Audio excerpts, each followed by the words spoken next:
ошондой иштер, жумуштар жүргүзүлүп атат.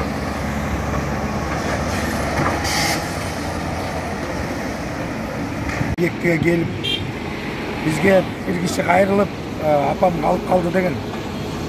Ошон кечке түнгө чейин иштеп жетпей калганбыз. Техника да бузулуп. Бүгүн эртең менен кайра келип, биздин ушу Бишкек шаарынын куткаруучулары издеп атып, бир үй бүлө табылды. 5 кишинин 3-өсү тирүү чыкты, 2 баласы каза болуп калды.